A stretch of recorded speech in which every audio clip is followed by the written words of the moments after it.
Alright boys, welcome back to another video. It's fair to say with the recent battle rating changes to ground vehicles, the biggest losers have been things like the Leopards, the tanks that used to be around 7.7, which are now being up-tiered to 8.3 and 8.7 games, where they are getting the cheeks clapped by the Object 279 and other completely balanced vehicles. But in many ways, the biggest winners are the 6.7 battle rating heavy tanks. There is now a heavy tank meta back in War Thunder, which brings me back to the original OP premium grinder, the Tiger II SLA 16. This old German workhorse allowed me to grind out a substantial amount of the German tech tree back in the day. But as always boys, we're going to start with the basics and then getting into the nitty gritty. The Tiger II SLA 16 is a rank 4 premium available in the German tech tree. It sits at battle rating 7.0 in arcade, but 6.7 for realistic and simulator. It's going to set you back 35 British pounds, which is probably around $45 and 45 euros.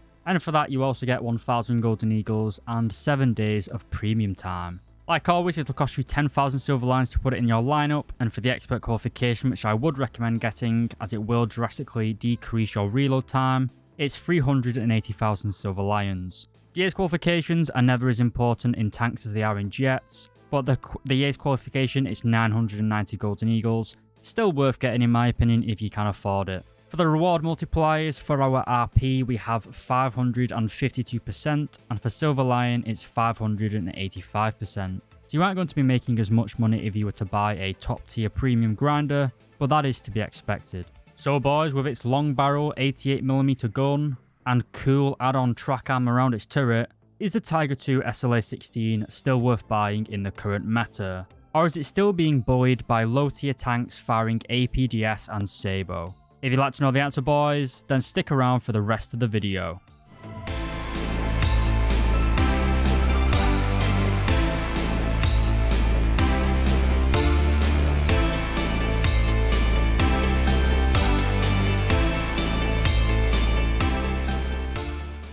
Alright lads, welcome back. I'm going to start as always with the mobility and the engine. And it's a super heavy tank that was made in Germany in World War II. It doesn't really like going anywhere. It's about as likely to move as a Frenchman that lives next to a brothel. In fact, this tank's claim to fame has been the subject of some controversy in the YouTube scene lately. The tank is powered by the SLA 16 X Layout engine, similar to two V8 engines bolted back together. This gives it good torque and high power, and one of these prototypes fell into the hands of the Soviets. If you've watched LaserPig's fairly recent video about the T-14 Armata, he states that this engine was copied by the Soviets and used in the new T-14 tank. Now I don't really care about the drama, but this is where it originates from, this very engine in our own humble Tiger II.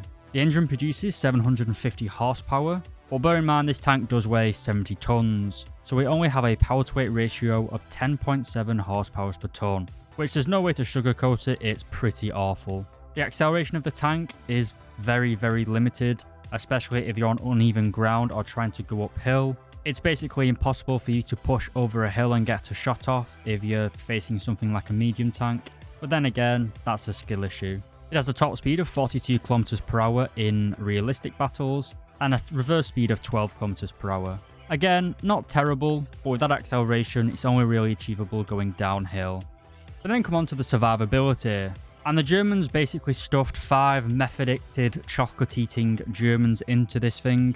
We've got a driver and a coaxial machine gunner, or a co-driver I guess, in the hull, and then a gunner, commander and loader located in the turret. If we take a quick look at this photo, you might be able to see that we've got a healthy dose of ammunition literally everywhere in the fighting compartment. You'd have to be blind basically not to get a ammo rack kill with this if you're going up against this thing. Contrary to most American vehicles which have the ammunition very low down in the vehicle, the Germans for some reason chose to store it all up high, making it very easy to be, well, it's very easy for it to get splashed by APHE rounds. The main ammunition rack for the Tiger II is located in the back of the turret. This is basically the best place to shoot it if you are going to try to kill it from the side. Fortunately for Tiger II players though, from the front of the vehicle, this is a very hard nut to crack.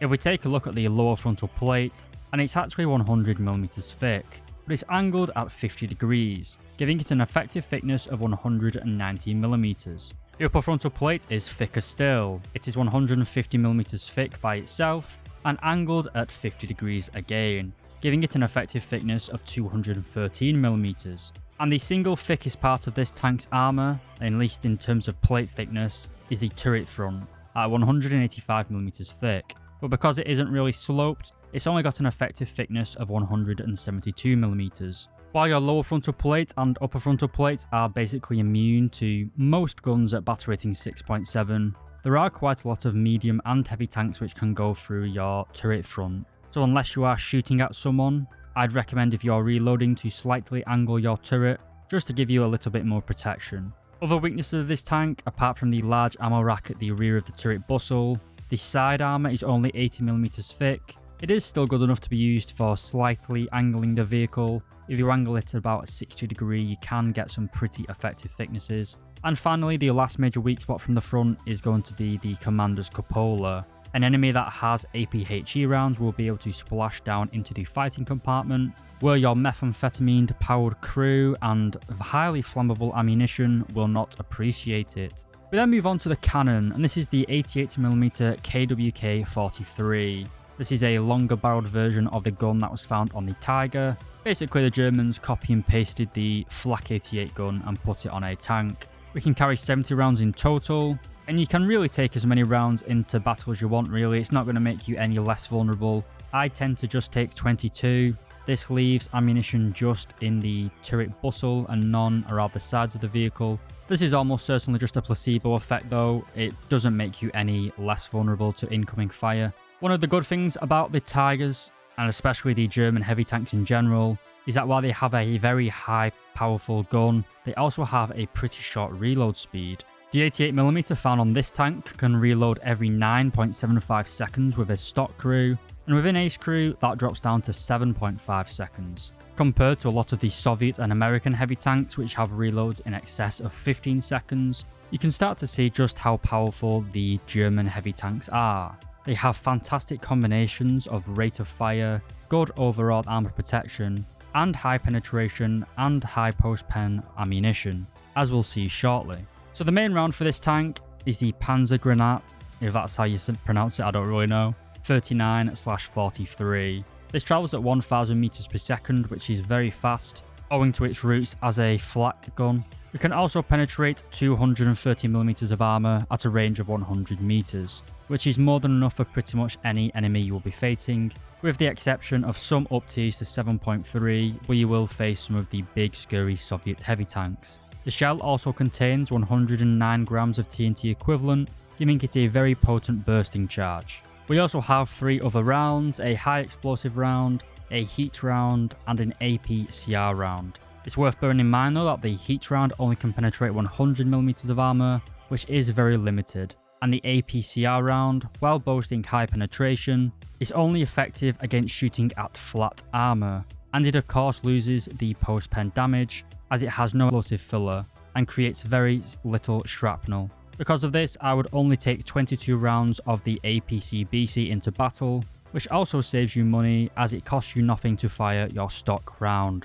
And finally, for our weapons on this tank, we have a coaxially mounted rifle caliber MG34, as well as an MG34 in its anti-aircraft role on the roof. Neither of these guns are really potent in their designed roles, mainly used for just marking opponents. 7.92mm rounds aren't really effective at taking out planes at this battle rating, which is a notable downside compared to some of the American heavies fitted with 50 cals. So boys, it's time for the conclusion, and I would strongly recommend people buy this vehicle if you have a keen interest in the World War II era of War Thunder. It is undeniable now that we do have a heavy tank meta, and things in general seem to be very well balanced. The medium tanks tend to be faster, but still have high penetration, low post-pen damage guns, meaning if that you mess up and let an enemy medium tank get on your 6, then they rightfully get a kill. But if a medium tank is stupid and tries to take you head on, then you have all the advantages. Playing the Tiger II SLA-16 does feel very rewarding. You have that high power gun with a very fast reload, allowing you to single-handedly hold a choke point against multiple opponents. Another decent feature is the fact that since the tank was introduced, the German 6.7 lineup has been filled out substantially now. We now have several fairly light vehicles, scout vehicles if you say, even if you use the Puma down at lower battle rating, it's still competent at this for just running around and spotting people. We also have a lot more flat guns than we did when this thing was first introduced, as well as better fighter and CAS support. So if you bought the SLA 16 years ago and haven't really touched it, I'd strongly recommend putting it back in your lineup and having a bit more fun with it. And if you're a new player to War Thunder and you're thinking about purchasing this tank, I'd say for 35 quid or $45, it's a pretty solid investment. As always boys, thank you very much for watching. I've been SAKO, and I'll see you in the next video. Hey lads, if you made it this far into the video, then thank you so much for watching. I really do appreciate it. I have a whole load of other content on my channel, including tutorials and other vehicle reviews, so why not give them a watch, and if you like them, please do consider subscribing. Thanks again for watching though boys, I've been SAKO, and I'll see you in the next video.